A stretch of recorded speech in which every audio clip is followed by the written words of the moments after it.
सरकारने राज्य सरकारने बदलली, कारण की मार्केटमध्ये त्यांना जास्त भाव मिळतो। सीसीआयचा बी भाव वाढवलं, 7,020 केलं लांब धाग्याचा आणि 5,000 रुपये प्रति हेक्टर प्रमाणे 2 हेक्टर पर्यंत महाराष्ट्र सरकार नुकसान भरपाई देणार, हेही बोललो मी। आणि सीसीआयच्या बाबतीत तुम्हाला जे एक अधिकारी पाहिजे तसा केंद्राकडे प्रस्ताव पाठवू। विरोधी पक्ष नेते ना अध्यक्ष महोदय, महाराष्ट्रातील विदर्भ आणि मराठवाडा हा कापूस उत्पादकांचा एक बेल्ट काय तो परिसर म्हणून आपण ओळखतो। अध्यक्ष महोदय, खरं तर मी अनेक त्या ठिकाणी स्वतःही बोंडअळीचा प्रादुर्भाव झाला त्यावेळेस गेलो होतो, अतिवृष्टी झाली। आपण सगळ्यांनी पाहिलंय की आपण 1.5 हमीभाव देणार होता, हमीभावाच्या 1.5 आपण, आणि माननीय पंतप्रधान नरेंद्र मोदी साहेबांनी सुद्धा उत्पादनाला 1.5 आम्ही भाव देऊ सांगितलं होतं। तुम्हाला देशामध्ये आज ज्या काही उत्पन्न होतात, काय बाबा दादा काय नाही, त्यांना बोलायचं आहे ते म्हणत होते। काल सभागृहामध्ये राहुल गांधींचं नाव घेतल्याच्या नंतर यांनी हंगामा केला। आज आदरणीय पंतप्रधान नरेंद्र मोदी साहेबांचं नाव कशासाठी घेतात? ठीक आहे, मी काल सांगितल्याप्रमाणे राहुल गांधी पंतप्रधान नाही, देशाचे पंतप्रधान नरेंद्र मोदी आहे। पॉलिसीवर बसून घ्या कोणावर बोलायचं एवढी चला मुद्द्यावर या, कारण नाही, मुद्द्यावर या म्हणजे आणि उद्देश काय आहे? खरं तर तुम्हीच म्हणाला होता, आम्ही नाही म्हणालो। 1.5 शेतकऱ्यांना हमीभाव देण्याचा दावा केला होता। बरं, त्यामध्ये सुद्धा बसून बोललो का आता? माझ्याकडे बघून बोला। नाही हे बंद करा, ते चालू राहणार। मी ते रेकॉर्डवर घेत नाहीये, ही पद्धत नाही। मी कोणावर आरोप केला का? बसा 1 मिनिट, विरोधी पक्ष नेते बसा, बघा नाही थांब, बसा विरोधी पक्ष नेते वडेट्टीवार साहेब, आपल्या सभागृह चालवायचंय, थांबा जरा। हे बघा, वारंवार या सभागृहात ज्येष्ठ नेत्यांची नावं जेव्हा घेतली जातात तेव्हा सर्व सदस्यांकडनं आक्षेप घेतला जातो। मी आपल्याला स्पष्टपणे सांगू इच्छितो, नियम 35 अन्वये जर का काही आक्षेपार्थ आपण बोललात किंवा कोणता आरोप करत असाल तर नोटीस दिल्याशिवाय मी आपल्याला नाव घ्यायची परवानगी देणार नाही, नंबर 1। नंबर 2, केवळ नाव घेतलं आणि प्रशंसा जर करत असेल तर कोणाला काय अडचण असायची विषय राहत नाही, त्यामुळे त्यांना त्यांचं म्हणणं बोलू दे। जर का त्याच्यात काय आक्षेपार्थ असेल, आरोप करत असतील तर मी ते रेकॉर्डवरनं काढून टाकेन। चला अध्यक्ष महोदय, साधारणतः देशामध्ये 300 लक्ष ही गाठी तयार होतात आणि महाराष्ट्रामध्ये साधारण 80 लाख गाठीचं उत्पन्न होतं। खरं तर यावेळेस कापसाचे भाव का पडलेत? सीसीआयचे पुरेसे केंद्र नव्हते, व्यापाऱ्यांनी डल्ला मारला, 15 लाख गाठी आपण निर्यात करून घेतले। हा खरा मुद्दा आहे। कापसाचे भाव पडण्याला कापूस आपल्याकडे आपल्याशेत भाव मिळत नाही, व्यापारी उचलत नव्हते, आणि तुम्ही 15 लाख गाठी जर निर्यात करत असाल तर मात्र मग शेतकरी त्यामध्ये पिसला जाईल, ही वस्तुस्थिती आहे। आणि आयात केल्यामुळे आयात केली म्हणजे आज जर 15 लाख गाठी देशामध्ये आले नसते तर व्यापारी हा कापूस खरेदी करू शकले असते आणि त्यांना निश्चितपणे भाव मिळाला असता अध्यक्ष महोदय। पण खाजगी व्यापाऱ्यांनी यामध्ये फायदा उचलला। बघा, आपल्याला माहित आहे मंत्री महोदय की कापूस हा मागच्या 15 तारखेपर्यंत, आपण जरा माहिती घ्या त्या खात्याचे मंत्री आपण, जो आजचा जूनच्या 15-20 तारखेपर्यंत कापूस लोकांनी बाहेर काढला नव्हता। अनेकांच्या घरामध्ये 5-5, 10-10 क्विंटल कापूस पडून होता। ही वस्तुस्थिती आहे, काही लपून नाही। एक तुम्ही शेतकरी, तुम्ही ग्रामीण भागातले, मी पण ग्रामीण भागातला आहे। ही सगळी परिस्थिती काय दर्शवते अध्यक्ष महोदय? हे सीसीआयचं जे काही दर आहेत ते त्या दराप्रमाणे खरेदी होत नाही, त्यांचे पुरेसे सेंटर नाहीत अध्यक्ष महोदय। आणि या सगळ्यामध्ये जे काही आता आपण पाहिलं साहेब की बियाणांचा मोठा प्रॉब्लेम आहे, ते HTBTचं बियाणं हे पूर्ण काळा बाजार सुरू आहे, अवैधपणे सुरू आहे। यांना भरारी पथक तुमचे आहेत, त्या पथकांची नियुक्तीची कारवाई करून सुद्धा अवैध कापूस बियाणे राजरोसपणे महाराष्ट्रात येत आहे. आता त्याला शेतकरी का लावतो, का खरेदी करतो, त्याला तुमचे बियाणे जे पाहिजेत सर्टिफाईड बियाणे ते मिळत नाही, त्यामुळे तो बोगस बियाण्याचा वापर करतो. त्यातून मग अनेक त्या पिकावर किडीचा प्रादुर्भाव होतो. म्हणून मला एक तर राज्य शासन कापूस हमीभावाने खरेदी करणं, हमीभावाचं केंद्र सरकारकडे बोट दाखवून तुम्ही दुर्लक्ष करू नका, हा आमचा तुम्हाला प्रश्न आहे. थोडं स्पेसिफिक तुम्ही स्पेसिफिक हा महाराष्ट्रातील खरं म्हणजे मोठा प्रश्न आहे. अजूनही कापूस शेतकरी आपण म्हणून आम्ही तुम्हाला मागच्या वेळेत जे काही मोदी सरकारनं उत्पादन खर्चाच्या दीडपट हमी भाव देण्याचा दावा केला होता त्याच्या संदर्भातला थोडासा खुलासा व्हावा, आमची स्पष्टपणे मागणी आहे. सरकार म्हणून केंद्र सरकारने जर दावा केला असेल तर तो मिळतो की नाही या संदर्भात. कारण सरकारने C2 म्हणजे स्वामीनाथन समितीने काय सांगितलं आहे, C2च्या ऐवजी तुम्ही A2 आणि प्लस FL हा आधारित उत्पादन खर्च केला, म्हणजे उत्पन्नावर खर्च काढलाय. त्यामुळं ते दर पाहिजे ते मिळत नाही आणि कापसाची उत्पन्नही कमी झालं. सरासरी मागच्या 2 वर्षातील पाहिलं तर 23-24 उत्पन्न दर हेक्टरच्या मागे 3.5 क्विंटल 4.5 क्विंटल एव्हरेज मध्ये कमी झालं. हे तुमच्या पाहणी अहवालामध्ये सुद्धा आहे. 1.9% उत्पन्न राज्यातील कमी झालेलं आहे, ते आर्थिक पाहणी अहवालामध्ये सुद्धा आहे. मग ह्याचाच अर्थ उत्पन्न कमी झालं. तुम्ही म्हणताय की आम्ही 5,000 रुपये 2 हेक्टर पर्यंत दिलेत, पण तुम्ही जर एका हेक्टरमध्ये 10 क्विंटल कापूस होत असेल आणि शेतकऱ्यांचं जर 2,000 रुपयांनी नुकसान होत असेल तर तुम्ही 20,000चं नुकसान होत आहे पर हेक्टर, म्हणजे 2 हेक्टरमध्ये त्याचं 40,000चं नुकसान होत आहे. तुम्ही शेतकरी आहात, तुमच्याकडे शेती आहे, माझ्याकडे शेती आहे, त्याच्याकडे कदाचित हरीशकडे शेती असेल, माननीय सदस्य यांच्याकडे. पण एक सांगतो अध्यक्ष महोदय, यातून प्रश्न निर्माण काय होतो की शासनाने हमीभाव देऊनही कापूस खरेदी केला नाही, हा खरा प्रश्न आहे. हमीभाव देऊनही जो हमीभाव होता त्याप्रमाणे पूर्ण कापूस खरेदी केला नाही. हा कापूस महाराष्ट्रातील एकूण कापूस उत्पादक शेतकरी किती आहेत आणि किती कापूस पणन महामंडळाने खरेदी केला, हा पहिला प्रश्न. दुसरा प्रश्न असा आहे की खाजगी व्यापाऱ्याने किती कापूस खरेदी केला, हा पहिला दुसरा प्रश्न.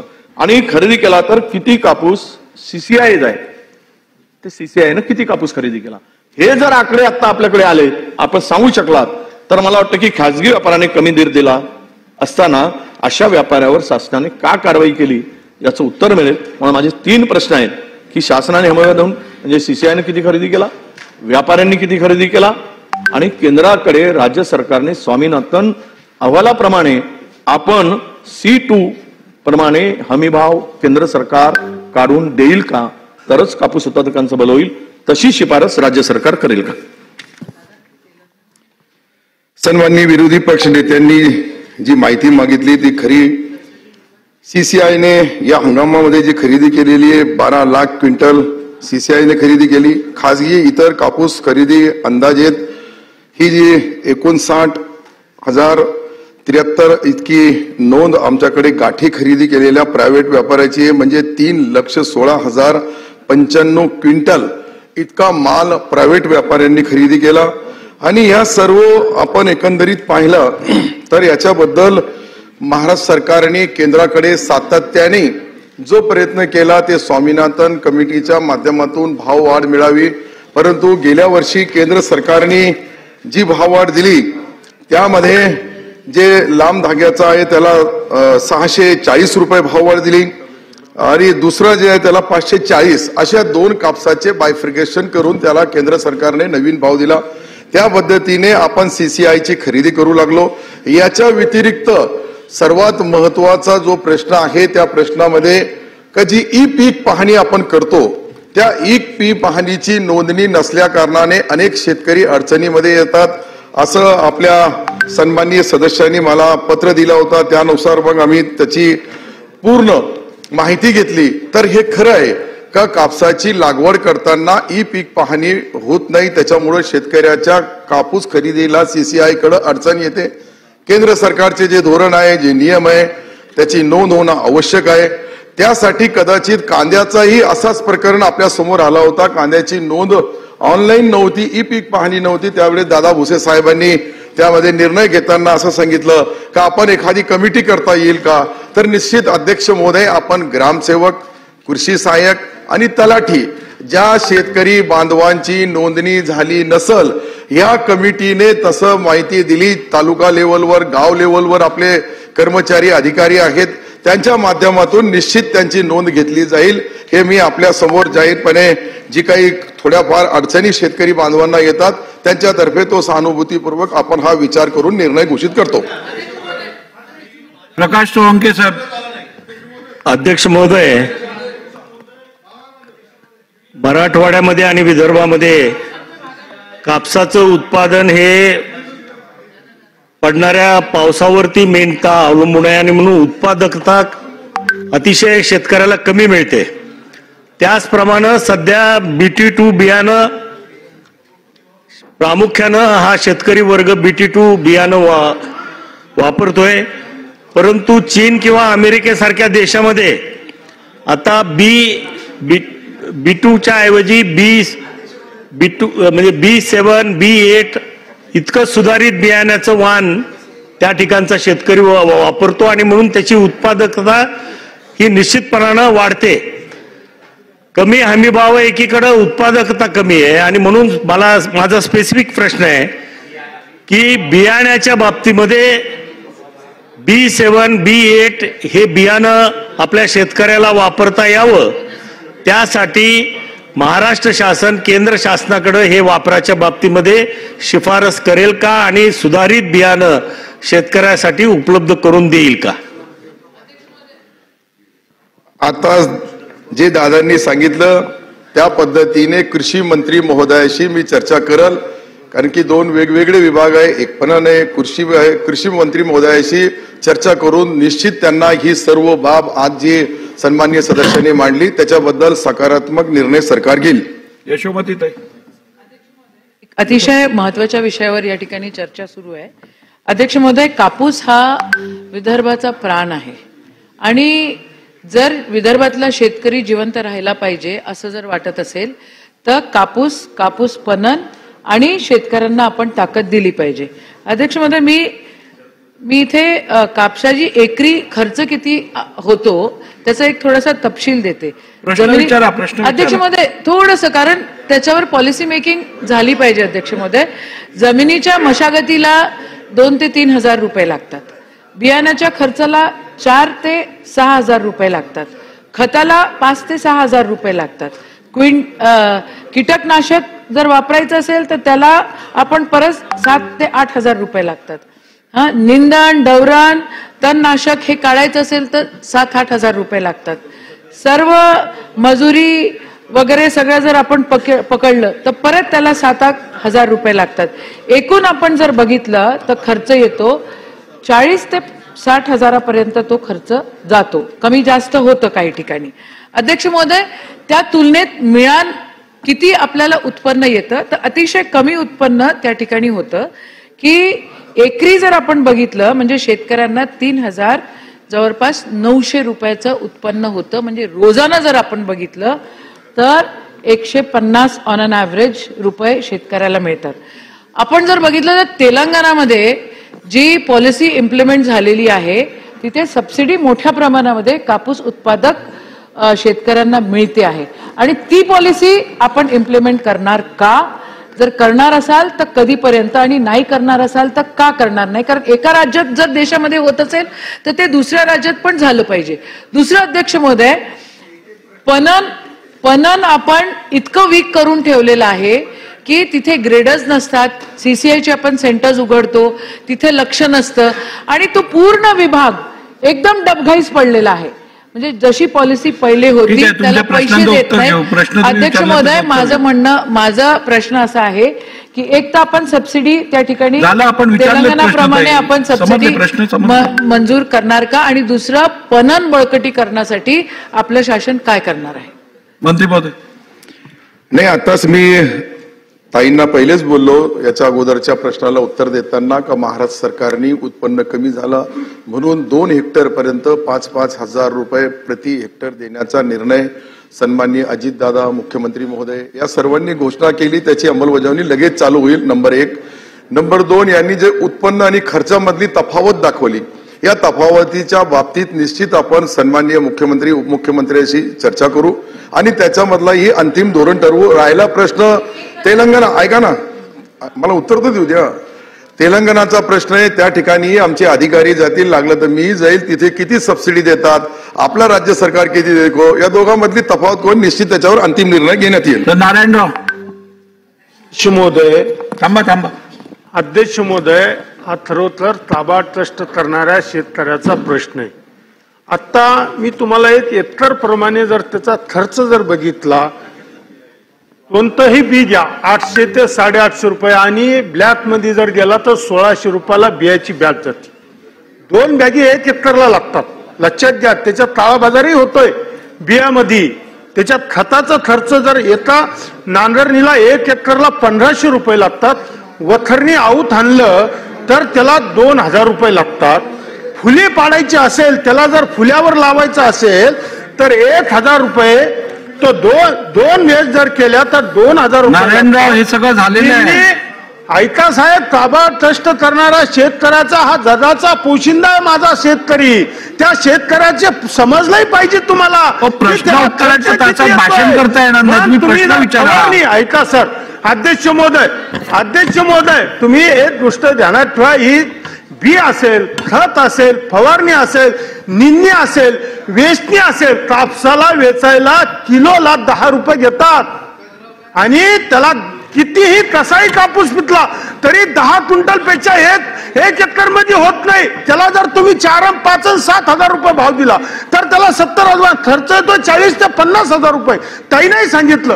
माझं म्हणणं असं आहे की CCI वेळेवर केंद्र सुरू केल्यामुळे बाजारामध्ये त्याला भाव मिळाला नाही. पहिली गोष्ट, सरकार वेळेत CCI केंद्र कापसासाठी खरेदी वेळेत सुरू करणार का, आणि सरकारने जे हेक्टरी 5,000 रुपये आता अनुदान केलं, मी तो अभिनंदन करतो, पण ते 10,000 रुपये आपण वाढवून देणार का, हा एक प्रश्न आहे. आणि तिसरा प्रश्न असा आहे की आज शेतकऱ्यासाठी हमी भाव वाढण्यासाठी केंद्र सरकारकडे आपण शिफारस करणार का. कमीत कमी 8 ते 10,000 रुपये जर कापसाला भाव मिळाला तर त्याचा फायदा होईल.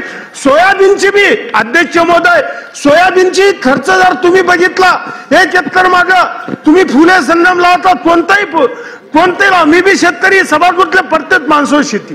तुम्ही सोयाबीनचाही मराठवाड्यात कापूस आणि सोयाबीन हा प्रश्न जर विचार केला तर कापसाचा शेतकरी पिकवून आला, त्याचाही तोच प्रॉब्लेम आहे.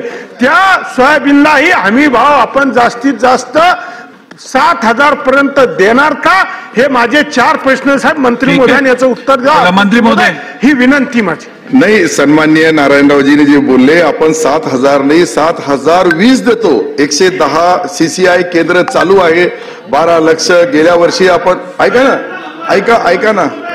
ठीक आहे, सोयाबीन पहिली कापसाचं होते, मग सोयाबीनचा नारायणराव, कापसाचं होते मग सोयाबीनचा प्रश्न नाही, पहिले कापसाचा प्रश्न आहे.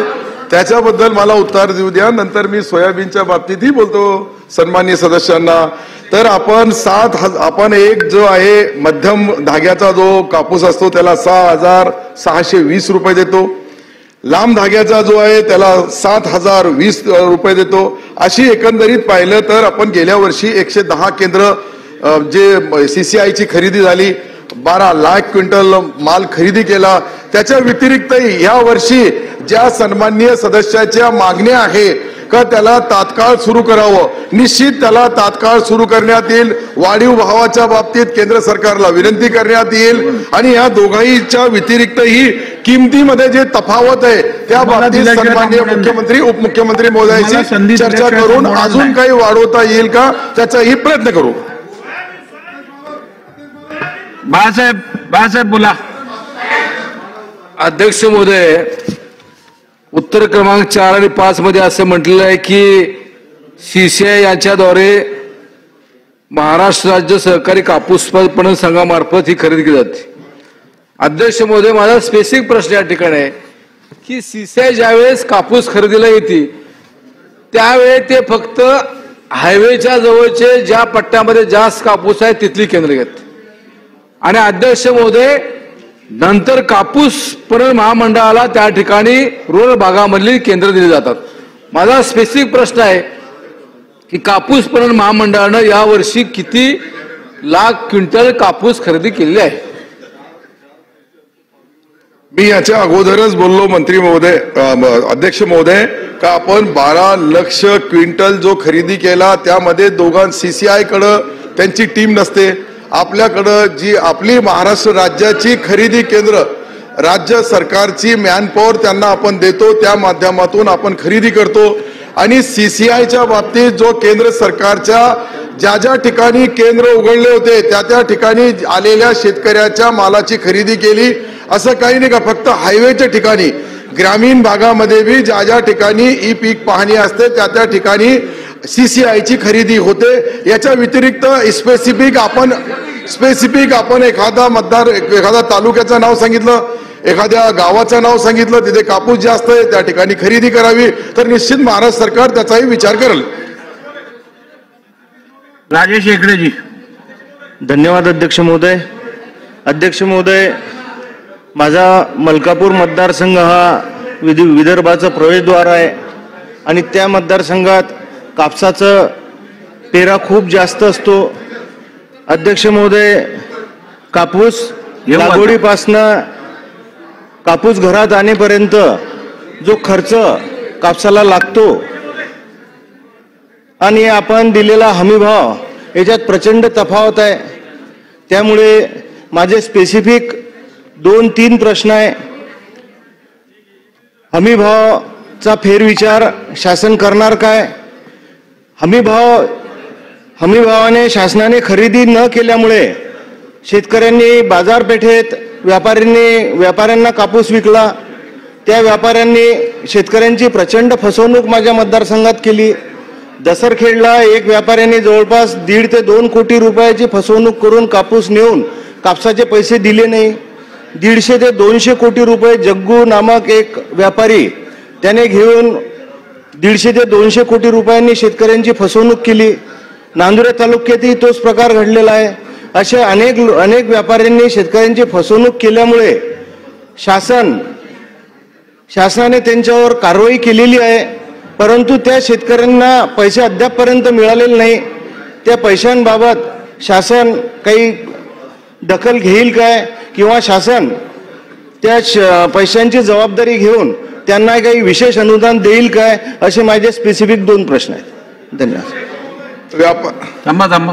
व्यापारी बांधवांना काही शेतकरी बांधवांचे पैसे त्यांनी घेतले असेल, दिले नसेल, हे बाब खरी आहे. आपण त्याच्यावर गुन्हा दाखल केला आणि गुन्हा दाखल केल्यानंतर अध्यक्ष महोदय त्या पद्धतीने जमानतही काही लोकांच्या झाल्या. परंतु अशी परिस्थितीमध्ये शेतकरी बांधवांना जी काही मदत करायची आहे त्याबद्दल निश्चित मी तपासून घेईल का आपण कोणत्या नियमामध्ये, कोणत्या धोरणामध्ये सरकारच्याकडून काही स्पेसिफिक काही ठिकाणी जे झालेला व्यापारी आणि शेतकऱ्यामधला व्यवहार, तर शेतकरी बांधवाला मदत केली जाईल. जोरगेवार साहेब बोला.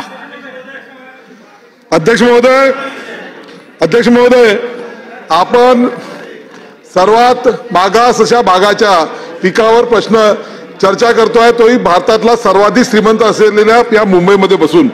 अध्यक्ष महाराज, साधारणतः स्वामीनाथन आयोगाने 3 पद्धतीच्या पीक मोजण्यात सांगितलं, A2, A2, FL आणि C2. परंतु शासनाने हमीभाव ठरवताना A2 सभागृहात थोडी शांतता ठेवण्यात यावी. आणि तो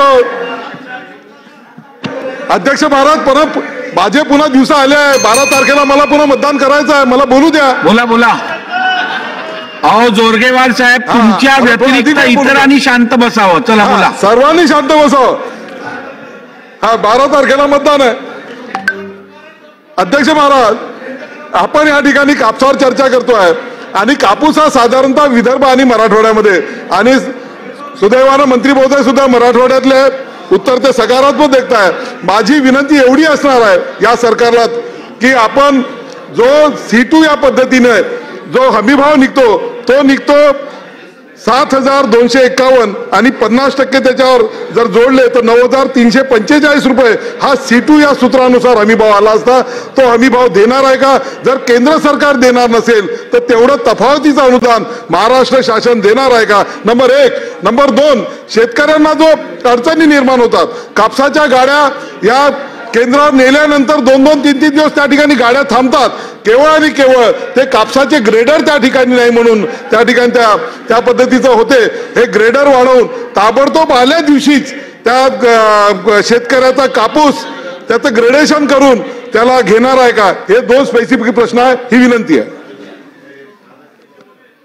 निश्चित या अगोदरही कापूस उत्पादकाची गुणवत्ता आणि त्यानुसार कापसाच्या भाववाढीबद्दल सन्माननीय आपल्याला ज्यांनी ही माहिती दिली आमचे मित्र किशोरजी जोरगेवार यांनी मला एक पत्रही दिलं होतं. मुख्यमंत्री महोदयाच्या माध्यमातून माझ्याकडे आला होता आणि त्यानुसार त्यांनी जी उत्पादकाच्या बाबतीत या दृष्टिकोनातून केंद्र शासनाकडे काही करणार का, वस्त्र उद्योगाशी आम्ही संबंधित मी दादाशी त्याच्याबद्दल चर्चा केली. वस्त्र उद्योग मंत्री आदरणीय चंद्रकांत दादा आणि यांच्या माध्यमातून याला पुढच्या वेळेस जे काही भाव वाढायचा आहे ते भाव वाढवण्यासाठी निश्चित केंद्र सरकारकडे परत महाराष्ट्र सरकारकडून प्रस्ताव पाठवला जाईल आणि त्याच्यामध्ये जी तफावत आहे उत्पन्नामध्ये किंवा त्या भावामध्ये तर महाराष्ट्र सरकार सन्माननीय अजितदादा इथे अजितदादांनी घोषणा केली की निश्चित त्याचा विचार करू. नाना अध्यक्ष महाराज कापसाच्या प्रश्नावरचा प्रश्न आहे. कापसाचे भावाचा 1.5 विचार केला होता. 13-14 कापसाचे भाव होते 4,000 रुपये प्रति क्विंटल.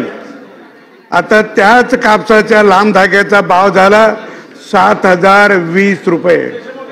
2.25 पट वाढ झाली आणि तरी पण ते अजून 1.5 पट झालं नाही. आणि म्हणून मी आता प्रश्न विचारतोय, ही माहिती फक्त सांगितली. अध्यक्ष महाराज, मंत्री महोदयांनी उत्तर दिले शेतकऱ्यांनी FAQ दर्जाचा कापूस किमान हमी दरापेक्षा कमी दराने विकू नये असे आवाहन CCIने वर्तमानपत्रात आणि कृषी उत्पन्न बाजार समितीच्या माध्यमातून शेतकऱ्याला केलं. याचा काही परिणाम नाही.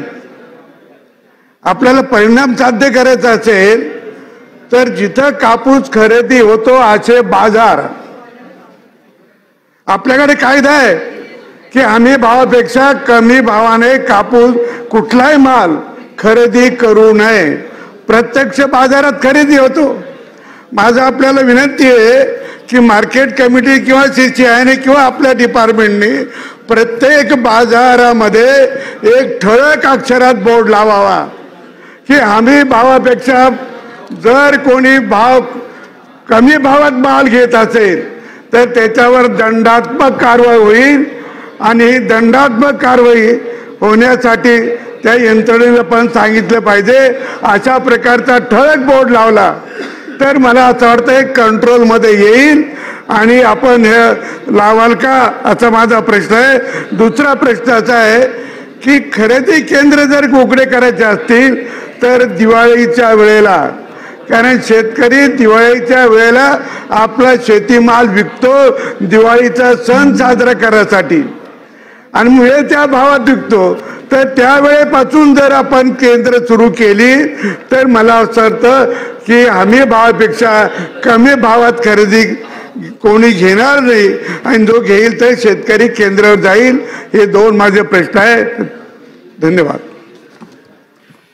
निश्चित सन्माननीय नानांनी ज्या सूचना मांडल्या, जे काही मागणी केली ती बरोबर आहे का ज्या ठिकाणी कापूस जास्त पिकवत असेल अशा बाजारपेठामध्ये ज्या ठिकाणी ते बोर्ड लावता येईल, ऍडव्हर्टाइज करता येईल, हमी भाव आणि ते ठळक या शब्दात लिहिले जाईल आणि त्याची माहिती पण अशी सभागृहाला काय काय केलं पणन विभागाने त्याची माहिती दिली जाईल.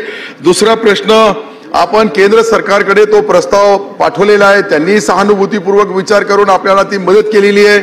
आणि निश्चित खरेदी दिवाळीच्या मुहूर्तावर खरेदी करण्यात येईल. दीपक चव्हाण. तुमच्या फलटण, बारामती, अकलूज परिसरामध्ये मागच्या 10-20 वर्षापूर्वी कापसाची अत्यंत मोठ्या प्रमाणामध्ये लागवड केली जात होती. परंतु मध्यंतरी बोंडअळी असेल किंवा इतर तत्सम रोग असतील यामुळे कापसाच्या लागवडीचे प्रमाण कमी झालं. आणि गेल्या 2-3 वर्षापासून आमच्या फलटण, अकलूज, माळशिरस, बारामती भागामध्ये कापसाच्या लागवडी प्रमाण अतिशय वाढले. जवळजवळ फलटणमध्ये 1000 ते 1,500 हेक्टर पेक्षा अधिकचा कापूस लागवड झाली. माझी आपली मंत्रिमंडळाला विनंती की बाळासाहेब पाटील यांनी म्हणण्याप्रमाणे त्या ठिकाणी CCI खरेदी करत नाही आतल्या भागामध्ये. त्यामुळे त्या ठिकाणी पूर्वी शेतकरी कापूस उत्पादक संघ होता, फेडरेशन होतं, ते खरेदी करत होतं. परंतु फेडरेशन बंद झालं आणि CCI खरेदी करू लागलं. तर माझी आपली विनंती की पूर्वीसारखं पुन्हा कापूस खरेदी केंद्र त्या भागामध्ये आपण सुरू करणार का? निश्चित सजेशन फॉर ऍक्शन. शेवटचा प्रश्न राजेश पवार. धन्यवाद अध्यक्ष महोदय. कापसाला सोयाबीनला हमीभाव जाहीर केला जातो आणि बऱ्याचदा सरकार खरेदी सुद्धा सुरू करतं, परंतु त्या ठिकाणी शेतकऱ्यांचा कापूस किंवा सोयाबीन येत नसून त्या ठिकाणी व्यापाऱ्यांकडून मॅक्झिमम या ठिकाणी माल येतो. कारण का त्या ठिकाणी अधिकारी आणि खरेदीची जी एजन्सी आहे ते संगनमत करतात आणि शेतकऱ्यांना कुठल्याही सोयी सुविधा देत नाहीत. आताच काही सन्माननीय सदस्यांनी सांगितल्याप्रमाणे जेव्हा शेतकरी आपला माल त्या ठिकाणी घेऊन येतो त्याला 3-3, 4-4 दिवस त्या ठिकाणी आपल्या ट्रॅक्टरसह मालासाठी थांबावं लागतं आणि तो कंटाळून शेवटी त्या ठिकाणी खाजगी व्यापाऱ्यांकडे आपला माल अत्यंत कमी दरामध्ये विकतो. त्यामुळे माझा स्पेसिफिक प्रश्न सन्माननीय मंत्री महोदयांना हा आहे की या ठिकाणी जे अधिकारी संगनमत करून अशा प्रकारे व्यापाऱ्यांचाच माल खरेदी करतात त्यांच्यावर आपण कारवाई करणार का, हा एक प्रश्न. दुसरा प्रश्न, आता हंगाम येत आहे त्या ठिकाणी सोयाबीन मोठ्या प्रमाणे माझ्या नांदेड जिल्ह्यामध्ये नायगाव मतदारसंघामध्ये उत्पादन होतं, तर सोयाबीन खरेदीचा सुद्धा राज्य सरकार विचार करणार का? निश्चित आपण सांगितल्याप्रमाणे या वर्षीची जी 24-25 ची खरेदी होणार आहे ती 7,121 रुपये प्रति क्विंटलने घेण्यात जाईल. म्हणजे 501 रुपयाची वाढ त्याच्यामध्येही दिली जाईल. आता मला जी माहिती मिळाली त्या माहितीनुसार मी आपल्याला लांब धाग्याचा जो कापूस आहे तो त्याची खरेदी 7,521 प्रमाणे केली जाईल. परत केंद्र सरकारने या आठवड्याभरामध्ये दुसऱ्यांदा भाव वाढून दिलेला आहे. म्हणून शेतकऱ्याच्या बद्दल ही माहिती पोहोचावी आणि परत आपणही 5,000 रुपये हेक्टर प्रमाणे 2 हेक्टर पर्यंत देणार आहे. मी हेही बोललो. राहिला सोयाबीनचा प्रश्न, तर निश्चित सोयाबीनचे भाव कमी आहे त्यामुळं शेतकरी संकटामध्ये आहे. त्याचाही विचार करून आम्ही त्या सोयाबीनच्या शेतकऱ्यालाही मदत करू. प्रश्न क्रमांक 4. प्रश्न पुकारा. प्रश्न क्रमांक 8109. अध्यक्ष महोदय, अध्यक्ष महोदय अध्यक्ष महोदय प्रश्न क्रमांक 8109.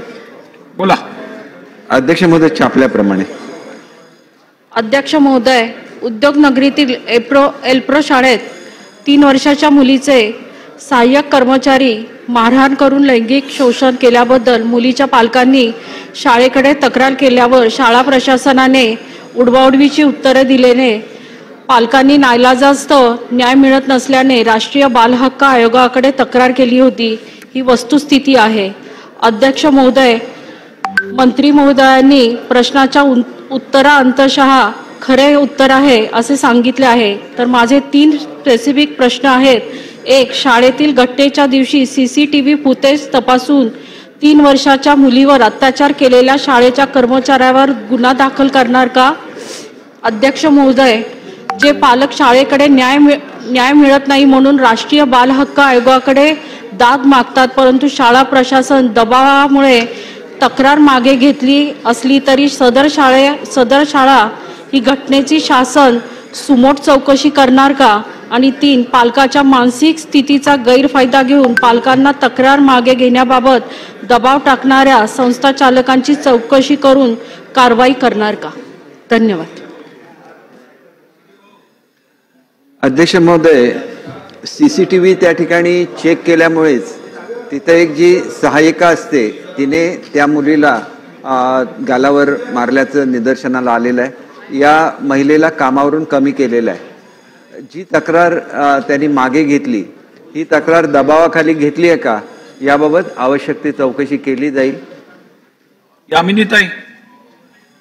महोदय, अतिशय महत्वाचा हा प्रश्न आहे आणि त्याला मला 2 प्रश्न विचारायचे आहेत की आपण शिक्षण क्षेत्रात सुद्धा वेस्टर्न कल्चरला अडॉप्ट करायला जातोय. वेस्टर्न कल्चरमध्ये जर अशा पद्धतीनं पालकांनी तक्रार केलेली असेल आणि तर ती मागे घेतलेली असेल, कारण इतर बाबतीत आपण बघतो की कोर्टात गेल्यानंतर सुद्धा सेटलमेंट होतात आणि केस मागे घेतल्या जातात किंवा पोलीस स्टेशनमध्ये तक्रारी मागे घेतल्या जातात. पण या बाबतीत एक लहान मुलाचा प्रश्न आहे आणि राष्ट्रीय बाल अधिकार आयोगाकडे तक्रार केलेली असताना सुद्धा जर पालक ती तक्रार मागे घेतात, ही गंभीर बाब आहे. ही पालकांच्या सुद्धा निदर्शनास आली पाहिजे. मग अशा पालकांच्या बाबतीत आपण काय करणार? कारण मग असं जर होत असेल साहेब अध्यक्ष महोदय, तर पालक पुढे पहिली तर गोष्ट आलं नाही पाहिजे, त्यांनी पहिल्यांदाच शाळा प्रशासनाशी बोलून घेतलं पाहिजे. हा, धन्यवाद सर. मंत्री महोदय. सभापती अध्यक्ष महोदय, या महिलेला कामावरून कमी केलेलं आहे, म्हणजे तिला शिक्षा दिलेली आहे ज्या महिलेकडून हा प्रकार घडला ते. फक्त दबावाखाली ही तक्रार मागे घेतली का याचं मी चौकशी करण्याचं आश्वासन दिलेलं आहे. त्याच्यामुळे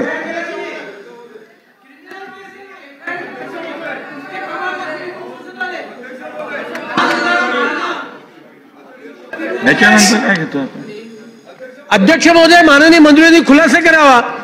FIR केला की रे, केवळ कामावरनं कमी करून कसं चालेल? लहान मुलाला मारहाण केली आणि FIR नाही, असं कसं? गुन्हा दाखल झाला पाहिजे.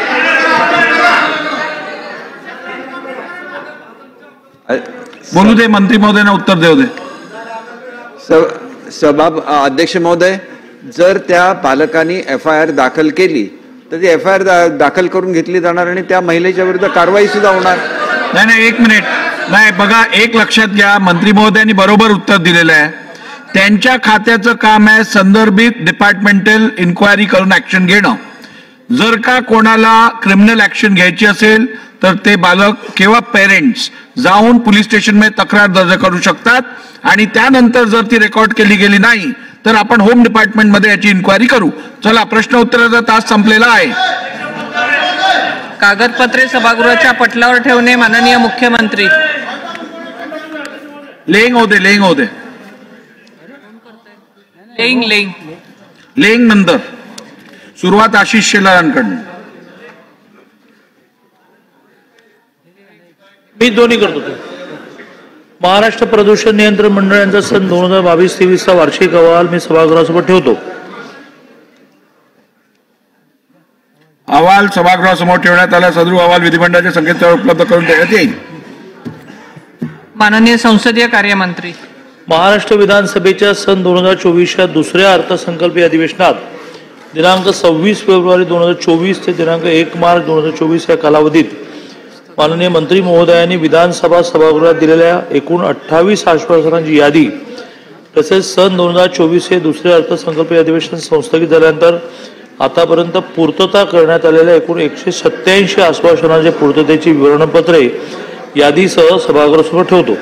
महाराष्ट्र विधानसभेचे सन 2024च्या दुसऱ्या अर्थसंकल्पीय अधिवेशनात दिनांक 26 फेब्रुवारी 2024 ते दिनांक 1 मार्च 2024च्या कालावधीत माननीय मंत्री महोदयांनी विधानसभा सभागृहात दिलेले एकूण 28 आश्वासनाची यादी तसेच सन 2024चे दुसरे अर्थसंकल्पीय अधिवेशन स्थगित करण्यानंतर आतापर्यंत पूर्तता करण्यात आलेल्या एकूण 198 आश्वासनाची पूर्ततेची विवरणपत्रे यादीसह सभागृहाच्या पटलावर ठेवण्यात आली.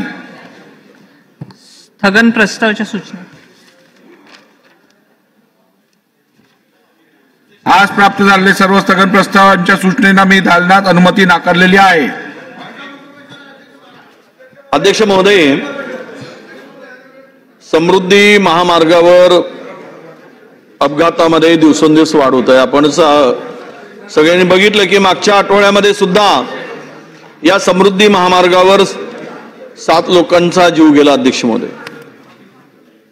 1 जुलै 2023ला लक्झरी बस जळून 25 प्रवाशांचा मृत्यू झाला होता. अध्यक्ष महोदय, या 1 जुलै 24 रोजी आता 1 वर्ष पूर्ण झालेलं आहे. त्यावेळेस मुख्यमंत्री महोदयांनी या कुटुंबाला प्रत्येकी 25 लाख रुपये देण्याची घोषणा केली होती आणि 25 लाख रुपयाची घोषणा केल्यानंतर 1 वर्षामध्ये केवळ अध्यक्ष महोदय सीएम फंडातून 5 लाख आणि केंद्र सरकारकडून 2 लाख 7 लाख रुपयाची मदत झाली. हे सर्व तरुण होते, तिकडे पुण्याला जायला निघाले होते. ते कुटुंबातील प्रमुख त्या ठिकाणी सगळे नोकरीला होते, कुटुंबाचा आधार होते, कुटुंबाच्या साठी त्या नोकरी करून त्या अनेकांना विधवा स्त्रिया आहेत त्या तर अनेक निराधार झाले, त्यांना दुसऱ्याकडे काम करावं लागत आहे. खूप मोठी व्यथा या कुटुंबाची आहे.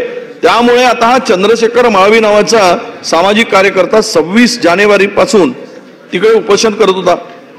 त्याला गळफास लावून घेण्याचा प्रयत्न त्यांनी केला, त्याचं कुटुंब उद्ध्वस्त झालं म्हणून. त्याला उचलून पोलीस स्टेशनमध्ये कारवाई केली, त्याला अटक केली, न्याय मागणी करायसाठी त्याला कारवाई केली. मागत असताना अध्यक्ष महोदय मला एवढंच सांगायचं आहे की तुम्ही घोषणा करताय, जर पोर्शे कारमध्ये अपघात झाला लगेच आपण 10 लाख रुपयाची घोषणा केली, तर 2 लोकांना केली पाहिजेत मदत, आम्ही त्याला विरोध नाही. पण या 25 तरुण आहेत, हे सगळे नोकरी करणारे तरुण होते, सगळे त्यातली मॅक्झिमम या लक्झरी बसमध्ये पुण्याला जायला निघाली होती. म्हणून माझा विषयच आहे अध्यक्ष महोदय, या स्थगन प्रस्तावाच्या माध्यमातून संपूर्ण कुटुंब आता जिल्हाधिकारी कार्यालयाच्या पुढे उपोषणाला बसलेला आहे. संपूर्ण या 25 लोकांचे कुटुंब. मुख्यमंत्र्यांनी दिलेला शब्द आता पूर्ण करावा. ते घोषणा केली आहे, त्याची व्हिडिओ क्लिप आहे. मुख्यमंत्री स्वतः बोललेत की आम्ही 25 लाखापर्यंतची मदत करू, पण 1 वर्षाने त्यांना मदत होत नाही, तर मग तुमच्या घोषणेला राहिलं काय? त्यांची मोडवण का करता? म्हणून मला आपल्या माध्यमातून हा स्थगन देत असताना मुख्यमंत्री या राज्याचे प्रमुख आहेत, त्यांच्यावर त्यांनी बोललेला शब्द हा अंतिम असतो आणि म्हणून त्या पदाचा सन्मान ठेवून किमान आपण त्यांना सांगावं. मी काही यामध्ये फार काही आता सभागृह स्थगित करा वगैरे प्रश्न आम्हाला काही बाकी हे नाही, पण या सगळ्या मध्ये या 25 कुटुंबाची जी वाताहत झाली अध्यक्ष महोदय, हे कुटुंब उघड्यावर पडलं आहे. आणि म्हणून या संदर्भात 31 जानेवारीला SIT स्थापन केली. ते काय झालं त्याचा काही पत्ता नाही, तो अहवाल कुठे गेला तेही माहित नाही. मग अशी म्हणजे तत्पर सरकार म्हणून शेकी मिरवणारे 1 वर्ष जर त्या कुटुंबाला तुम्ही घोषणा करून जर मदत देत नसाल तर तुमच्या घोषणेला काय अर्थ आहे? म्हणून माननीय मुख्यमंत्री महोदयांना आणि वित्तमंत्री महोदय आहेत ते जरा तपासून घ्या आणि या कुटुंबांना 25 लाख रुपयाची मदत जी घोषणा केली ती तात्काळ द्यावी अशी विनंती आपल्या माध्यमातून मी सरकारला करतो. अध्यक्ष महोदय, मी आपल्या माध्यमातून त्या ठिकाणी एका गंभीर विषया पॉइंट ऑफ मी ह्याच्यानंतर देतो. अध्यक्ष महोदय, मी आपल्या माध्यमातून मुंबई शहरातील एका गंभीर विषयाकडे आपलं लक्ष वेधू इच्छितो. अध्यक्ष महोदय, मुंबईमध्ये पिण्याच्या पाण्याचा प्रश्न हा गंभीर झालेला अध्यक्ष महोदय. अध्यक्ष महोदय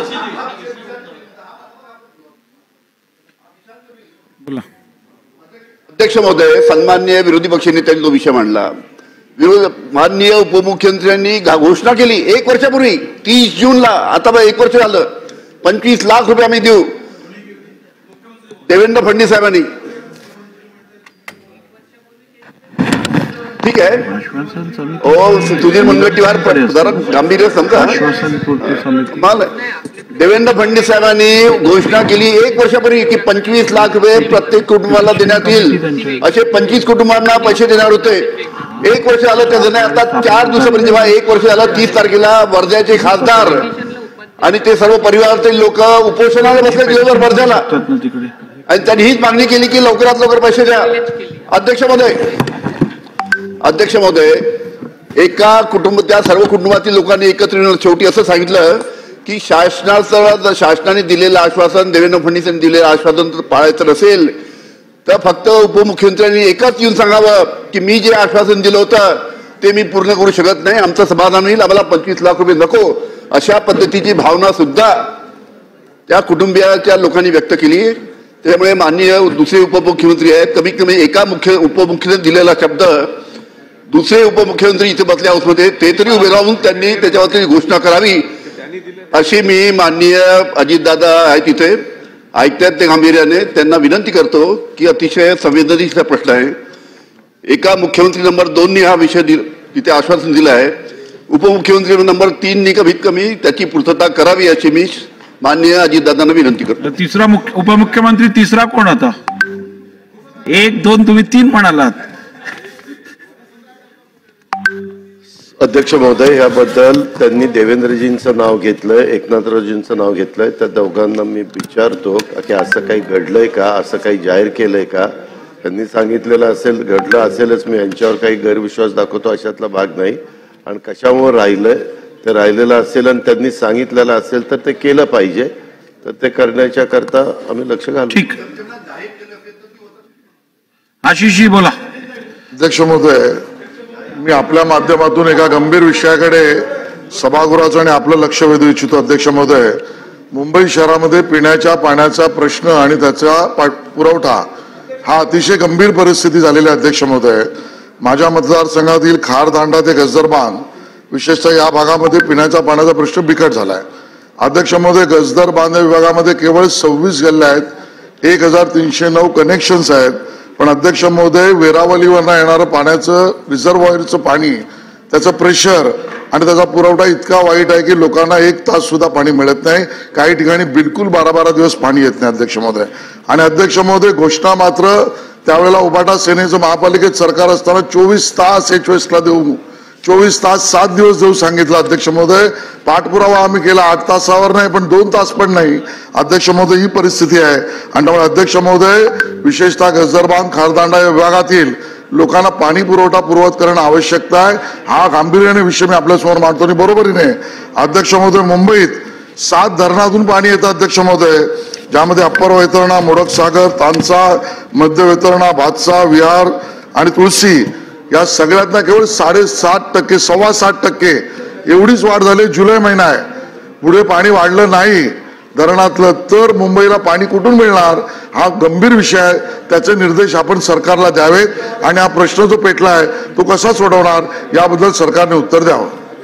सन्मान्य सदस्य आशिष शेलारजींनी जी माहिती आता सभागृहासमोर मांडली आहे ती सत्य परिस्थिती आहे. आणि मी स्वतः माझ्या मतदारसंघात पण हाच विषय आहे. मुंबईतल्या बहुतांश आमदारांच्या मतदारसंघात हा गंभीर विषय अस्तित्वात आहे. मी असे निर्देश देतो की आपण बघितलं असेल की पाणी कमी आहे हे मान्य केलं जाऊ शकतं, परंतु कधी 2 दिवस पंप फेल झालाय म्हणून पाणी सप्लाय नाही, कधी वाल्व खराब झालाय म्हणून पाणी सप्लाय नाही, कधी पाण्याची लाईन दुरुस्त करायची आहे म्हणून पाणी सप्लाय नाही, कधी लाईन फुटते म्हणून पाणी सप्लाय नाही.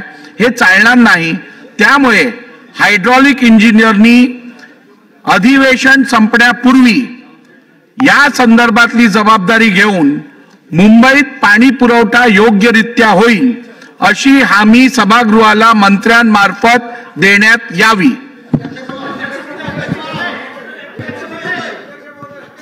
अध्यक्ष महोदय, आदरणीय आशिष शेलार मांडलेली त्यांचं झाल्यावर देतो. अत्यंत बरोबर आहे.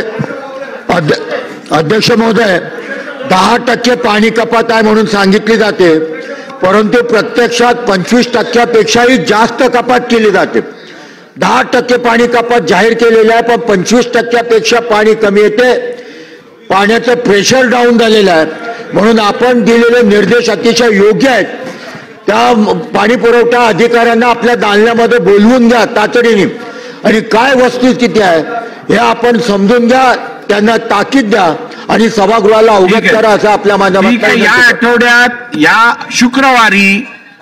शुक्रवारी माझ्या दालनात संदर्भित मंत्री महोदय आणि महानगरपालिकेच्या हायड्रॉलिक इंजिनियर आणि म्युनिसिपल कमिशनर समवेत मुंबईतल्या पाणी पुरवठ्या संदर्भात मी बैठक आयोजित करीन. मुंबईतले जे आमदार आहेत ज्यांच्या मतदारसंघात हा विषय गंभीर आहे त्यांनी या बैठकीसाठी उपस्थित राहावं. अध्यक्ष महोदय,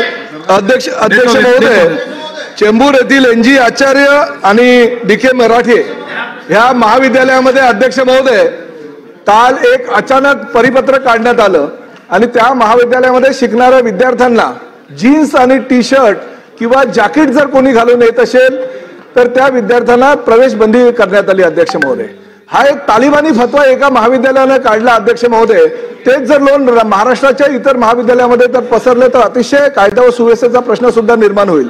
हिजाबला बंदी एका बाजूला आहे आणि त्या हिजाबला बंदी होते म्हणून एका बाजूला जीन्स टी शर्ट आणि जर जॅकेटला तुम्ही परवानगी नाकारत असाल आणि महाविद्यालयामध्ये शिकणाऱ्या विद्यार्थ्यांना तर ते योग्य नाही. अध्यक्ष महोदय, ह्या देशामध्ये 70 ते 80% तरुण तरुणी ह्या जीन्स टी शर्ट घालतात, जॅकेट घालतात.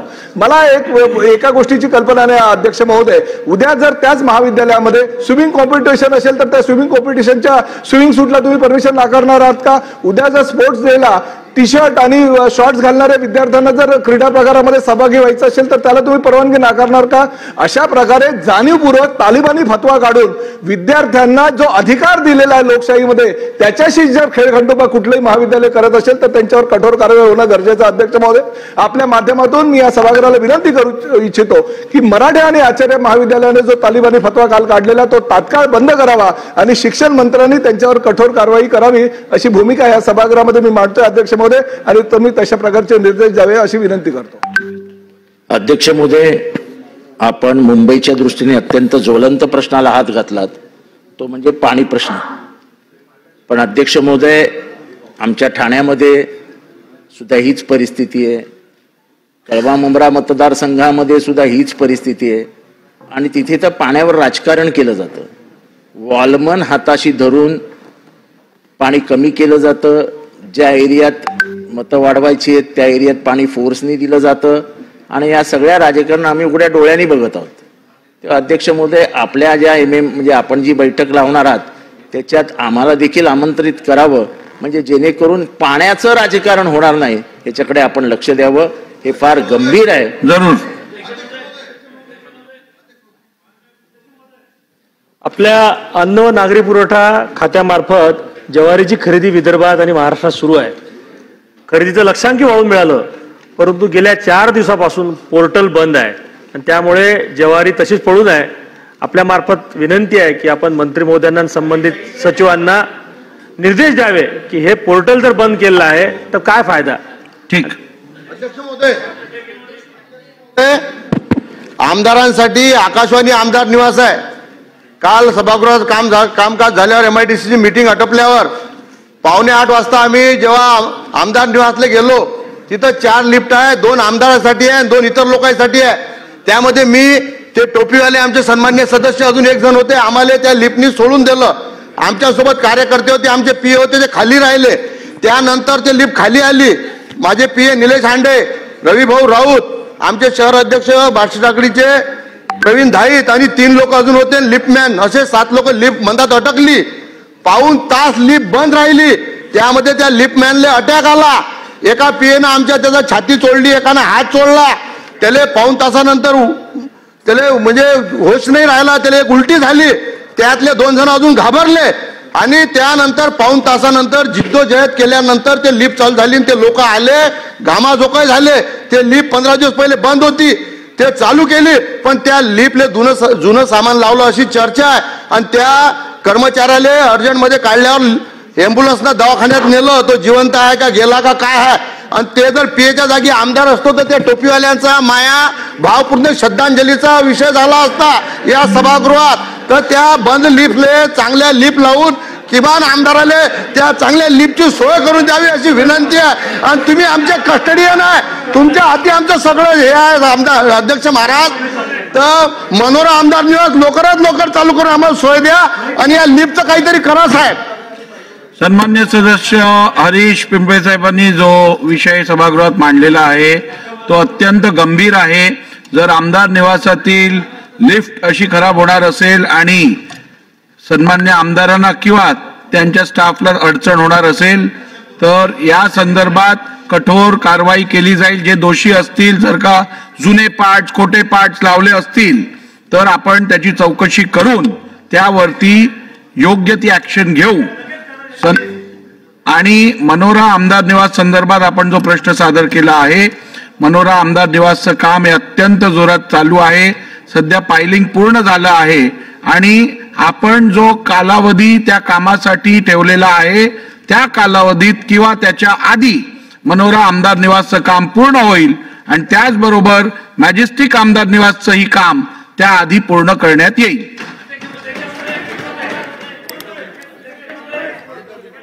आता किती आहेत? एक अध्यक्ष महोदय, माझा पॉइंट ऑफ इन्फॉर्मेशन हा आहे की मागील 2 दिवसापासून सातत्यानं दीक्षाभूमी येथील भूमिगत वाहनतळाबद्दल आपण प्रश्न विचारतो. आता मला नागपूरवरनं माहिती प्राप्त झाली की ज्या आंबेडकरी जनतेने, ज्या आंबेडकरी कार्यकर्त्यांनी, ज्या भीमसैनिकांनी त्या ठिकाणी ते स्वयंस्फूर्तीनं आंदोलन केलं होतं. खरं पाहिलं तर 5 जून पासनं त्या ठिकाणी मातीचे मोठमोठे ढिगारे आणि सडाकी बघून लोकांच्या भावना दुखावल्या होत्या आणि त्या कुठतरी व्हॉट्सअपवर त्याचं आंदोलनाचं सुरू होतं. स्वयंस्फूर्तीने झालं, कोणता पक्ष नव्हता, कोणत्या संघटना नव्हत्या, त्यांनी केलं. आज त्या 15 लोकांवर त्या ठिकाणी गुन्हे दाखल करण्यात आले. खरे पाहिलं तर पोलीस प्रशासनाची चूक आहे. त्यांच्या गुप्तचर संघटना काय, संस्था काय करत होत्या, तिथलं जिल्हा प्रशासन काय करत होतं इतके दिवस, त्यांना ती माहिती नव्हती का? राज्य शासनानं निधी दिलेला आहे, राज्य शासनाची एजन्सी त्या ठिकाणी डेव्हलपमेंटचं काम करत आहे. माननीय मुख्यमंत्र्यांनी भूमिपूजन केलं आणि कार्यकर्त्यांनी आपल्या भावना दुखावल्या म्हणून त्या ठिकाणी जर संताप व्यक्त केला असेल तर त्यांना गुन्हेगार समजूच कसे शकू आपण? ते गुन्हेगार ठरू शकत नाही. त्यामुळे अशा वेळेला ते गुन्हे मागे घेतले पाहिजेत आणि त्या ठिकाणी शांतता ठेवली पाहिजे. हे आपल्या वतीनं मी राज्य सरकारला मांडू इच्छितो. नागपूर महानगरपालिकेची नियोजन शून्यता आणि अनियमिततेमुळे दरवर्षी 144 कोटी रुपयाचा शहर बस सेवेत घाटा आहे आणि आता एव्ही ट्रान्स प्रायव्हेट लिमिटेड कंपनीला नागपूर महानगरपालिकेद्वारे 250 नवीन इलेक्ट्रिकल बस खरेदीसाठी 383 कोटीचा कंत्राट देण्याचा निर्णय झालेला आहे. ऐन लोकसभा निवडणूक 2004ची आचारसंहिता लागू झाली असताना प्रशासकाने हा निर्णय घेतला असून सिंगल बिडर असताना देखील टेंडर प्रक्रियेला मुदतवाढ देऊन फायनान्शियल बिड उघडली आहे. विशेष शहर बस सेवेत दरवर्षी सेवा दरात वाढ करण्याची कुठलीही तरतूद आवश्यक नसताना कंपनीच्या लाभासाठी दरवर्षी दरवाढीची तरतूद या टेंडरमध्ये केली गेली आहे. या टेंडर प्रक्रियेत सहभागी होण्यासाठी बस उत्पादन क्षेत्रातील नामांकित 4 ते 5 कंपन्या इच्छुक आहेत. ही प्रक्रिया पुन्हा राबविल्यास नागपूर महानगरपालिकेला कोट्यवधी रुपयाचा फायदा होण्याची शक्यता आहे.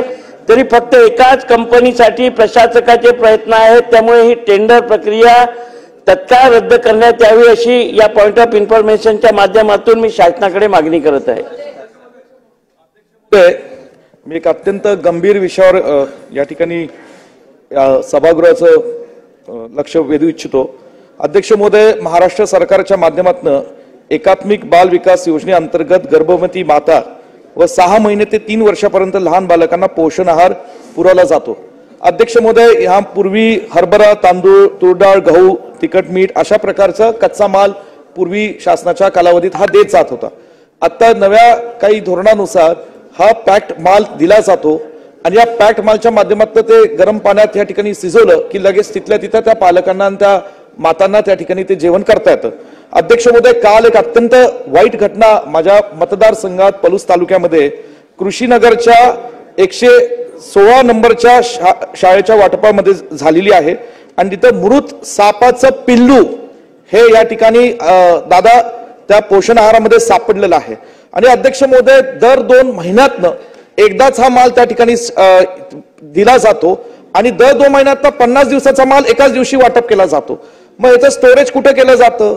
ही जेव्हा हा माल ज्या कंपनीतनं पुरवला जातो, हे कंपनीचं संपूर्ण महाराष्ट्राचं कॉन्ट्रॅक्ट हा Indo allied protein foods private limited या कंपनीला दिलं गेलेलं आहे आणि संपूर्ण महाराष्ट्राचा दिलेला असताना हे मग त्या जिल्ह्यात हा जेव्हा माल जातो हा कशा पद्धतीने जातो, त्याची क्वालिटी चेक होते का, या मालची तपासणी केली जाते का, जिल्ह्यात पोहोचल्यानंतर जिल्ह्यातनं जेव्हा हा माल त्या तालुक्यात आणि त्या शाळांमध्ये वितरित केला जातो परत त्याची तपासणी केली जाते का? आज किती गंभीर गोष्ट आहे. अध्यक्ष महोदय, हा आपण फोटो पाहा अशी माझी विनंती. या फोटोमध्ये स्पष्टपणे दिसून होतं सापाचं पिल्लू ते आहे. ते साप विषारी की नाही आज त्याची तपासणी प्रशासनाच्या जिल्ह्याच्या प्रशासनाकडे केली जाते. पण आपण गर्भवती महिलांच्या आणि लहान मुलांच्या आयुष्याशी खेळतोय, ही शासनाला अत्यंत गंभीरपणे याची दखल घेतली पाहिजे. आणि अध्यक्ष महोदय, माझी मागणी आहे की या ठिकाणी जे अधिकारी किंवा ह्या संपूर्ण प्रवासात जे काही हा माल दिला जातो ती कंपनी असो किंवा प्रशासन असो, जे कोण दोषी असतील त्याच्यावर कडक कार्यवाही झाली पाहिजे आणि याची सखोल चौकशी झाली पाहिजे. अध्यक्ष महोदय. सन्मान्य सदस्य विश्वजित कदम यांनी सभागृहाला दिलेली माहिती अत्यंत गंभीर आहे. शासनाने याची नोंद घेऊन उचित कारवाई करावी. अध्यक्ष महोदय, खरं म्हणजे मुंबईमध्ये व्यवस्था एकदम फारच विकट झालेली आहे. रेल्वे स्टेशन असू द्या, गार्डन असू द्या, पब्लिक प्लेसेस मध्ये कुठेही गेलं तर ड्रग्सचं न्यूशन एवढं जास्त वाढलेलं आहे की त्याला सांगताच येत नाही. कुठेही गेला तर समोरच दिसत की ड्रग कंझ्युम करणारी लोक दिसत आहेत. मग त्याच्यामुळे चोऱ्या एवढ्या वाढलेल्या आहेत, मारहाण एवढ्या वाढलेल्या आहेत आणि पोलीस आता या मुंबई शहरामध्ये तक्रारी घ्यायला तयार नाही. पण मुंबई शहरामध्ये कुठल्याही आमदारांना जर तुम्ही विचारला तर ड्रग्सचं न्यूशन एक लेवलला पार केलेलं आहे. लॉ अँड ऑर्डर आहे की नाही मुंबईमध्ये हे मला समजूत येत नाही. आणि कन्झ्युमर तर दिसतच आहे आणि ड्रग्सचे जे सेल करणारी लोक आहेत ते पण बिनधास्त फिरत आहेत. त्यांच्या गाड्या नवीन येत आहेत, त्यांचे घर 3-3, 4-4 माल्याचे नवीन येत आणि त्याचे हे सगळे इन्फॉर्मेशन असता सुद्धा काही कारवाई मुंबई शहरामध्ये दिसत नाही. मला असं वाटतं की काही दिवसानंतर महिलांना रोडवरती चालणार मध्ये पण दुश्वारी येणार आहे. म्हणून आपल्यातर्फे सरकारला ताबडतोब याच्यावरती दखल देऊन जे कोणी विक्री करणार असणार किंवा त्याच्यावरती एक हे घेतलं पाहिजे. प्रत्येक वीकला कमिशनरने त्याच्यावरती अहवाल घेतला पाहिजे काय चाललंय. विजय देशमुख साहेब. अध्यक्ष महोदय, सोलापूर महानगरपालिका वतीनं जे कर आकारणी केली जाते त्या कर आकारणीमध्ये पाणीपट्टी हा कर सरसकट सगळ्याच जनतेला पाणीपट्टी हा खाजगी कर आकारणी केली जाते. अध्यक्ष महोदय, अनेक लोक गोरगरीब ज्यांच्या घरी पाणी खाजगी नळ नाही पण त्यांना पाणीपट्टी मात्र खाजगी भरावं असं नोटीस दिलं गेलेलं आहे. मी आपल्यातर्फे शासनाला पॉइंट ऑफ इन्फॉर्मेशन विनंती करतो की जो गोरगरीब आहे त्या ज्यांनी खाजगी नळ घेतलं नाही, पूर्वी त्यांना सार्वजनिक नळपट्टी येत होतं पण त्यांनाही आता खाजगी दिलेलं आहे, ते न परवडण्यासारखं आहे. त्यांना खाजगी न करता सार्वजनिक नळपट्टी द्यावं एवढं तुम्हाला विनंती. महोदय, मी महत्वाच्या याच्यावरती पॉइंट ऑफ इन्फॉर्मेशन देते. अध्यक्ष महोदय, पाऊस पडल्यापासून भटक्या कुत्र्यांचा त्रास भयंकर वाढलेला आहे. अध्यक्ष महोदय, गेल्या 3 दिवसामध्ये माझ्या दहिसर विधानसभेमध्ये 37 लोकांना भटक्या कुत्र्यांनी लचकेच्या लचके काढलेले आहेत. अध्यक्ष महोदय, मी आपणास विनंती करते की मंत्री महोदयांनी मुंबई महानगरपालिकेतर्फे जे भटक्या कुत्र्यांचं लसीकरण केलं जातं हे नक्की केलं जातं का नुसते पकडून नेतायत आणि पुन्हा आणून सोडतायत. अध्यक्ष महोदय, काल माझ्या मतदारसंघातल्या ज्या 3 लोकांना कुत्र्यांनी हे केले ते पुष्पविला मेडोना कॉलनी मधल्या 57 वर्षाच्या महिलेचा पायाचा अख्खा लचका काढलेला आहे. अध्यक्ष महोदय, माझी विनंती आहे की जे प्राणीप्रेमी आहेत ते लोक भटक्या कुत्र्यांना एकत्र करून त्यांना खायला देत आहेत आणि हीच कुत्री सोसायटीतल्या लोकांवरती हल्ला करतायत. तर ज्या प्राणीप्रेमी आहेत ह्याने एखादं आपण श्वानगृह तयार करावं आणि तिकडे घेऊन जावे कुत्रे, पण लोकांना त्रास देऊ नये. अध्यक्ष महोदय, अतिशय गंभीर बाब आहे. आज इतके लोक रोज फोन करतात की भटके कुत्रे आम्हाला चावतायत. त्याच्यावर मुंबई महानगरपालिकेच्या अधिकाऱ्यांनी लक्ष द्यावं आणि भटक्या कुत्र्यांना तुम्ही श्वानगृहात घेऊन जावं. उत्तर द्यायचं, आपण उत्तर घेऊया. हा मंत्री महोदय उत्तर द्यायचं आहे. अतिशय गंभीर विषय आहे अध्यक्ष महोदय. आम्ही गंभीरतेने दखल घेतलेली आहे आणि खरं आहे भटके कुत्रे या दिवसामध्ये खूप फिरतात, चावतात, आपण बघतायत. त्यामुळे निश्चित शासनाची गंभीर दखल घेईल आणि या सगळ्या भटक्या कुत्र्याचा बंदोबस्त आम्ही केलेल्या कारवाईबद्दल सभागृहाला अवगत पण करा.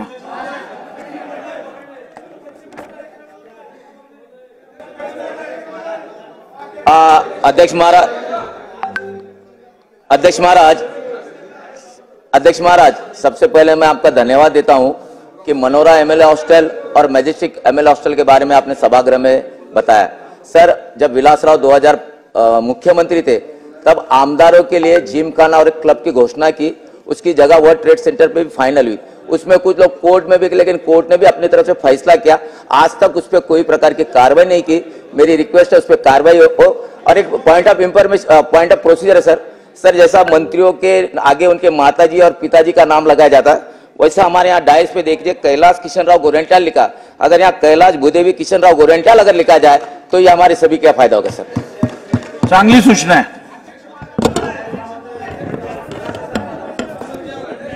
अध्यक्ष महोदय, अध्यक्ष महोदय, माझ्या मतदारसंघामध्ये काटोल नगर परिषदमध्ये अध्यक्ष महोदय सुवर्ण जयंती नगरोत्थान महाअभियान राज्यस्तराच्या माध्यमातून एक सिमेंट रस्त्याचं काम 30 कोटीचं मंजूर झालं आहे.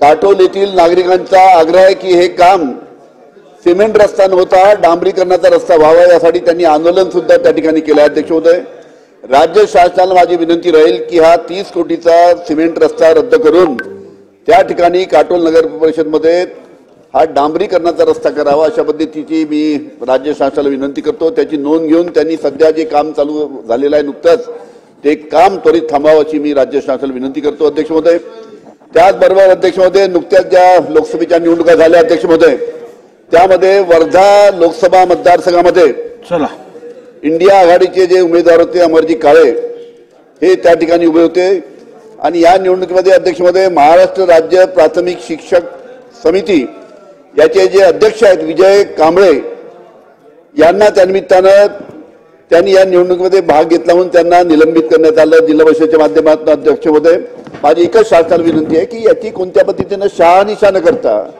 त्या विजय कांबळे यांना कोणत्या पद्धतीनं नोटीस न देता अशा पद्धतीनं राजकीय हेतूने त्यांच्यावर कारवाई करण्यात आली आहे. त्याच्याबाबत अवश्य त्याच्यावरती विचार करून त्यांचं निलंबन रद्द करावं अशी मी राज्य शासनाला विनंती करतो.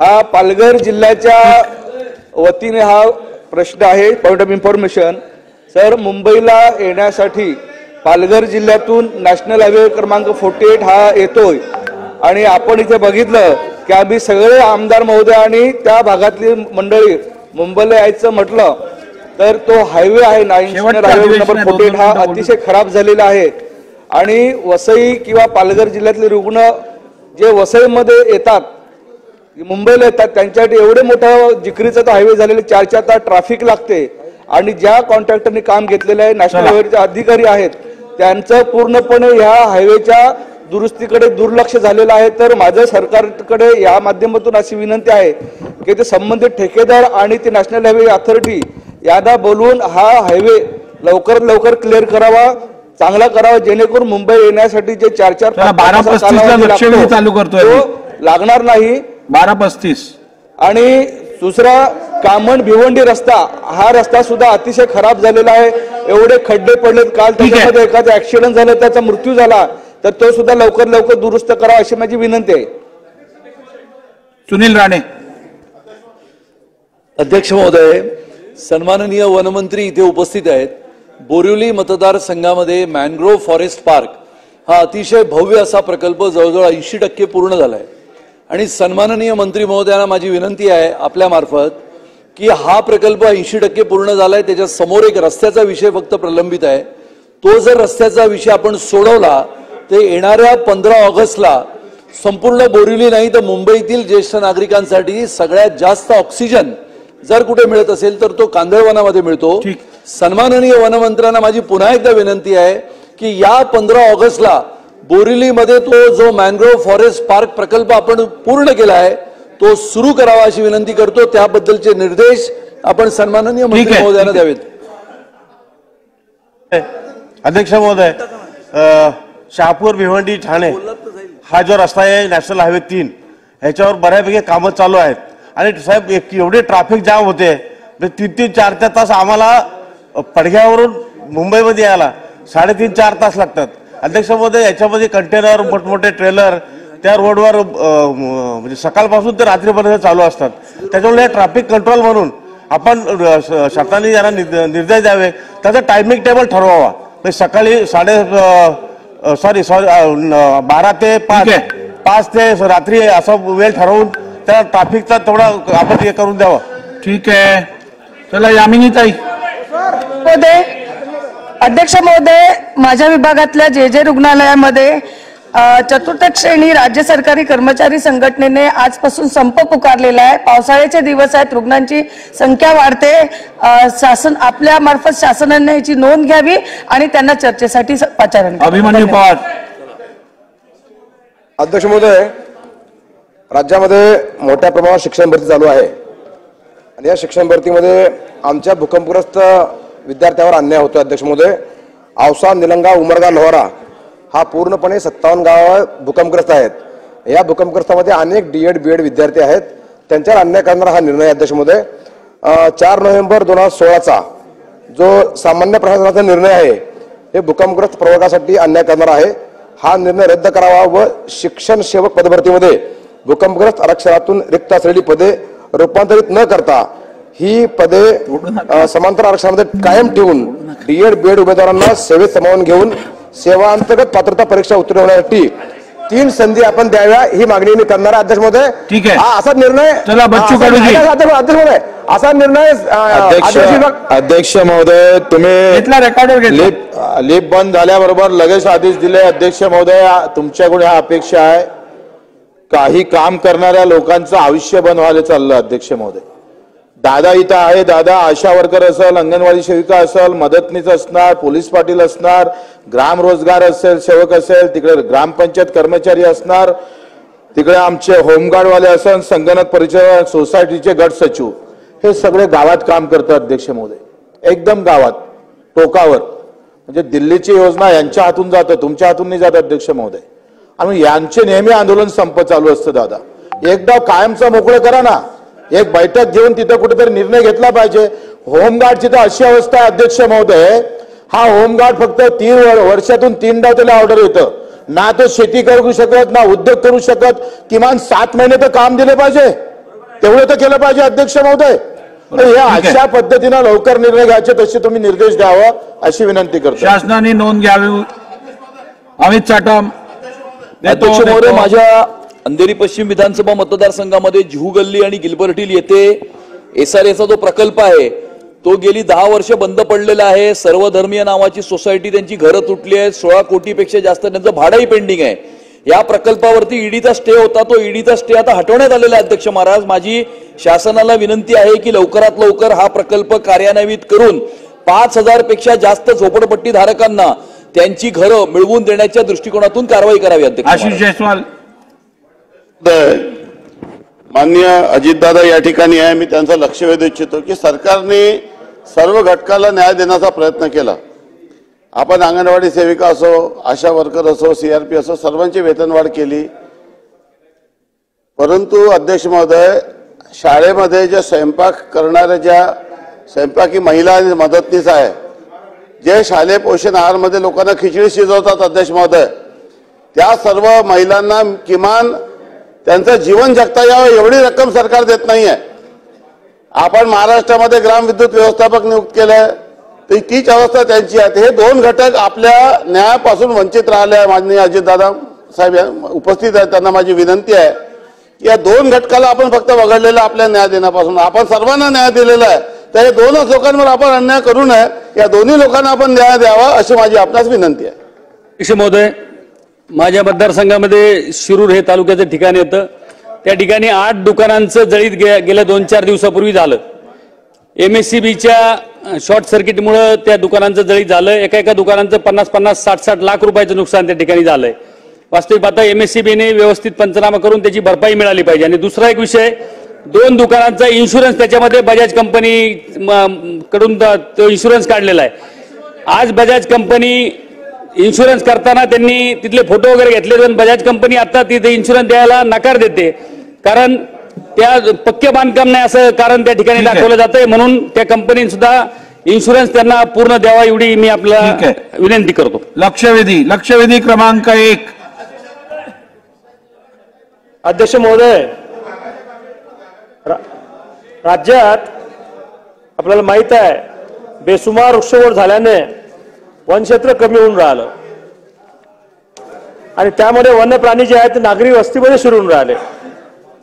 वन्यजीव निवास व पिण्याच्या पाण्याची टंचाई यामुळे वन्य प्राणी नागरी वस्तीमध्ये घुसून प्रचंड प्रमाणात शेतीच्या पिकांचे नुकसान होऊन राहिलं. जिल्ह्यात अकोला जिल्ह्याचं उदाहरण दिलं तर 2016-17 मध्ये 3258 शेतकऱ्यांना शासनानं 1,17,42,000 रुपयांची मदत ही केलेली आहे.